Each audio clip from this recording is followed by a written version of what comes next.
The SMMT says EV uptake isn't keeping pace with the ZEV mandate targets, even with manufacturer investments, better infrastructure, government incentives and high fuel prices. In plain English, even after all the pressure, discounts and political pushing, the public still isn't moving fast enough. Targets alone don't cut emissions. This is one of the strongest lines in the whole piece. New vehicle uptake does. That's basically the argument against the whole fantasy version of the ZEV mandate. You can write whatever percentage you like into law, but if people don't want the cars, can't afford them, can't charge them conveniently, or don't trust the used values, the target is just a number on a piece of paper. EV demand is being artificially propped up. The SMMT says the gap between real demand and political ambition is being patched over by unsustainable manufacturer discounting. And over the past 2 years, the industry has absorbed more than 10 billion in EV discounting to artificially drive up demand. It's even more because most of the discount is hidden in the used, pre-registered delivery mileage sales. That's a massive admission from the SMMT. So when people say EV sales are booming, the question is booming naturally or being forced through discounts, pre-registrations, fleet channels, manufacturer support and mandate pressure. Because the SMMT is effectively admitting the market isn't standing on its own 2 feet. The charger ratio is actually getting worse, not better. You've got to laugh. The SMMT says charge point rollout is improving, but it's still not keeping pace with EV take-up. The ratio of public charge points to plug-in vehicles has deteriorated to 1 charger for every 24 vehicles, compared with 1 charger for every 20 vehicles in 2024. It'd be interesting to see how many chargers to actual sales, rather than just vehicles that are registered and then shoved in the compound. Who knows? They might actually be gaining on the real world usage of EVs and the real world sales, not the headline propaganda. So that means the headline, more chargers are being installed, is only half the story.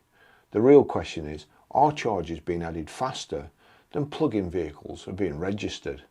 According to SMMT's own article, the answer is no. So the ratio is moving in the wrong direction. More EVs are being registered, but the public charging network is becoming more stretched per vehicle.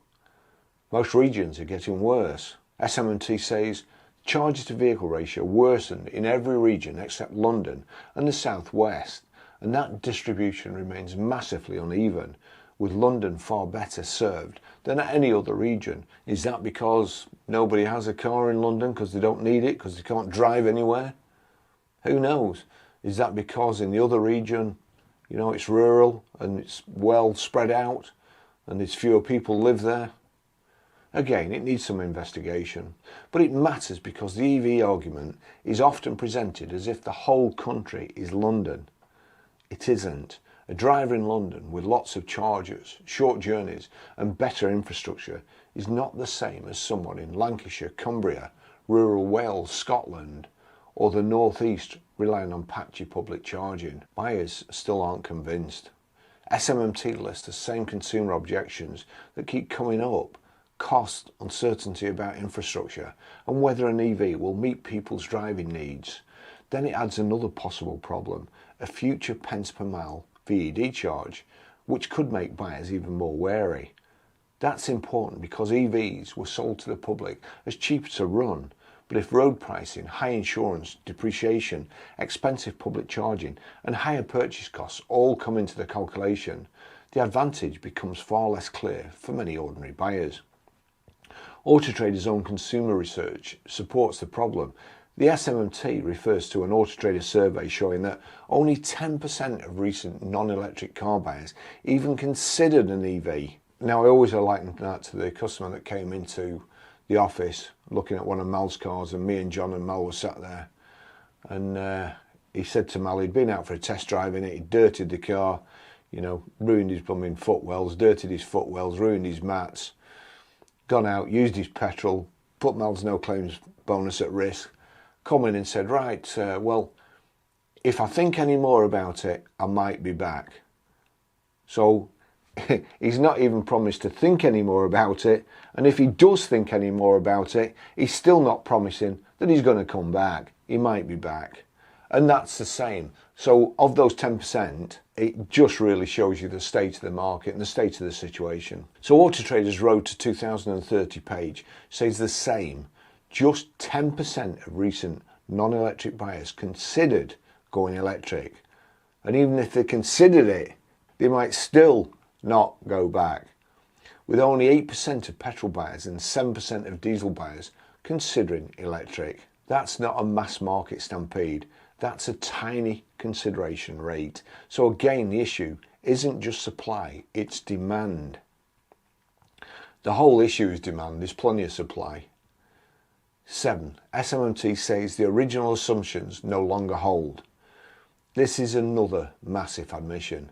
The SMMT says the mandate was designed for a market with stronger demand, greater stability and cheaper energy, and not the market we have now. So again, that was a projection. It was a look into the future, and they asked all the wrong people to look into the future. If they'd have asked me, then the calculation would be a lot more accurate, a lot better, and they wouldn't need to keep watering it down.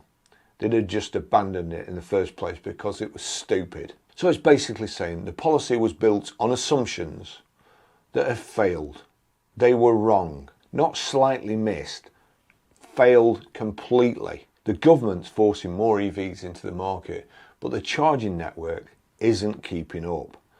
SMMT's own figures show the ratio has worsened from 1 public charger for every 20 plug-in vehicles to 1 for every 24. So yes, there are more chargers, but there are even more plug-in vehicles chasing them. That's not progress.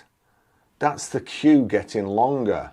The SMMT has now said the quiet part out loud. For years we've been told the EV transition's working. More EVs, more chargers, more choice, more progress.